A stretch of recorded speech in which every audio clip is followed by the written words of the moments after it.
ও মা তাড়াতাড়ি ভাত দাও। এই তো দেখো থালায় প্রথমে গরম গরম ভাত পড়ে গেল। আজকে শনিবার, আজকে কিন্তু নিরামিষ। নিরামিষ হলেও কিন্তু দুর্দান্ত অনেক ধরনের কিন্তু আজকে আইটেম আছে, আর মুখরোচক আইটেম।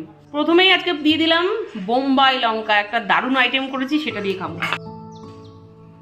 দিয়ে দিলাম প্রথমেই উচ্ছে ভাজা, তারপরে দিয়ে দিলাম নোটের শাক ভাজা, দিয়ে দিলাম ডাল শুকনো, সমস্ত রকম পেঁয়াজ ধনেপাতা, তারপরে শুকনো লঙ্কা ভাজা, বিট নুন সব দিয়ে সুন্দর করে মেখেছি। দিয়ে দিলাম মুসুরির ডাল, তারপরে দিয়ে দিলাম ছোলার ডাল দিয়ে আজকে এঁচড় করেছি। এবছরের মনে হচ্ছে যে আজকেই লাস্ট এঁচড় খাওয়া, আর এঁচড় কিন্তু পাওয়া যাবে না। তারপর পড়ে গেল খারকোলের ডাঁটার একটা সিম্পল ভাজা ভাজা মতো করেছি। সাথে দিয়ে দিলাম 5 মিশালি একটা তরকারি।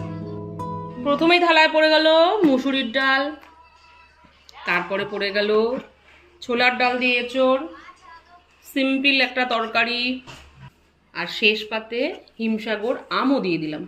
না, শনিবারের একদম চমৎকার থালি পুরো রেডি। 8 রকমের আইটেম। আজকে কিন্তু মাছ নেই, তবু কিন্তু আজকে জমজমাটি থালি। নাও চটপট শুরু করো।